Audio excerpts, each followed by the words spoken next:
হাত নেই, পা দিয়েই সব কাজ করে নীলা। পা দিয়ে লিখেই আলিয়া মাদ্রাসা থেকে করেছেন কামিল পাস। পা দিয়েই কাটেন সবজি, অসামান্য দক্ষতায় কোটেন মাছ। এমনকি ঘর গোছানো থেকে শুরু করে সংসারের প্রায় সব কাজই পা দিয়ে করেন এই নারী। মার সাথে টুকটাক কাজ করি, রান্না বান্না, তরকারি কাটা। মা অসুস্থ হলে রান্না বান্না আমিও প্রায় সময় করতাম।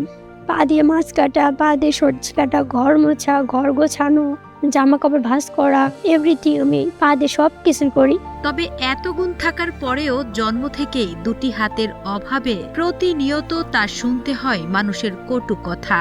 আর এত সংগ্রাম করে উচ্চশিক্ষা লাভের পরও শুধুমাত্র হাত না থাকায় তার মেলেনি একটি চাকরি। এখন অসুস্থ বাবা মাকে নিয়ে অনিশ্চয়তার মধ্যেই দিন কাটছে তার। আমার বাবা মা অনেক অসুস্থ, আমার বাবা হার্টের সমস্যা, মা অসুস্থ, মা পিত্তথলিতে পাথর হয়েছিল। এখন আমি যে দেখবো, আমার দেখার মতো কোনো টাকা পয়সা যে বাবা মাকে দিয়ে চিকিৎসা করবো সেটাও নেই। বাবা মা কয়দিনও বেঁচে থাকবে, আমারও তো একটা ভবিষ্যৎ আছে। আমার কি হবে আমি জানি না, আমার অনেক কষ্ট হয়। সিরাজগঞ্জের কামারখন্দ উপজেলার বাসিন্দা নীলা খাতুন। জন্মগতভাবে দুই হাত না থাকলেও পা দিয়ে লেখা, খাওয়া, পোশাক পরা সহ নিজের সব কাজ নিজেই শিখে নিয়েছেন তিনি। নিজ যোগ্যতায় দাখিল, আলিম, ফাজিল পেরিয়ে শেষ করেছেন কামিল ডিগ্রিও।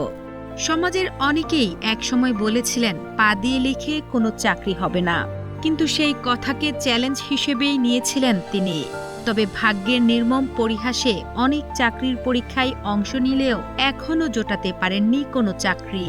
বর্তমানে টিউশনি করিয়ে নিজের সামান্য খরচ চালানোর পাশাপাশি চাকরির জন্য চেষ্টা করে যাচ্ছেন অভাগী নীলা। সবাই বলতো তুই লম্বা হসনি, পা দিয়ে যে লেখস তোকে কেউ চাকরি দিবে না, তুই তো অফিসে কাজ করতে পারবি না, তুই তো করতে পারবি না, ব্ল্যাকবোর্ডে লিখতে পারবি না। আমি তারপরে অনেক কষ্ট করে পড়াশোনা করছি যে না আমি দেখায় দেব, আমি স্টুডেন্ট পড়াই কেমনে দেখায় দেব। মেয়েটাকে নিয়ে খুব টেনশন করি, তা আপনাদের কাছে এটা আবেদন যে আমার মেয়ের যেন একটা সরকারি চাকরি হয়। বাবা হৃদরোগে এবং মা পিত্তথলির জটিল রোগে ভুগছেন। বাবা মায়ের একটাই আকুতি, মৃত্যুর আগে যেন মেয়েকে একটি সরকারি চাকরিতে দেখতে পারেন। আর নীলারও একটাই ইচ্ছে, শিক্ষক হয়ে নিজের মেধা দিয়ে শিক্ষার্থীদের গড়ে তোলা এবং বাবা মায়ের দায়িত্ব নিজের কাঁধে তুলে নেওয়া। সরকারের কাছে একটাই চাওয়া, উনি যেন আমাকে একটু একটা চাকরির ব্যবস্থা করে দেয়, যেন আমি ভালোভাবে চলতে পারি। ওর একটা চাকরি বাকরি দেখে দেওয়ার হলে তাহলে মরিয়াও আল্লাহ শান্তি পেতাম। আপনার কাছে একটি আবেদন, আল্লাহর তরফ থেকে সরকারি একটা চাকরি দেয়। নীলার এমন জীবন সংগ্রাম দেখে ব্যথিত স্বজন ও প্রতিবেশীরা। তারা চান নীলার মেধা ও যোগ্যতার যথাযথ মূল্যায়ন করে সরকার যেন তাকে একটি সরকারি বা বেসরকারি চাকরির সুযোগ করে দেন। খুবই দরিদ্র পরিবারের মেয়ে, সে খুব কষ্ট করে লেখাপড়া করছে। সেই যে গ্রামের দরিদ্র ছেলে মেয়েদেরকে টিউশনি করে কোনো রকম সংসার ওর খরচও বহন করে। ওর একটা সরকারি এবং বেসরকারি প্রতিবন্ধকতা থেকে যদি একটা চাকরি হয়, ওদের পরিবারটা স্বচ্ছন্দভাবে চলবে।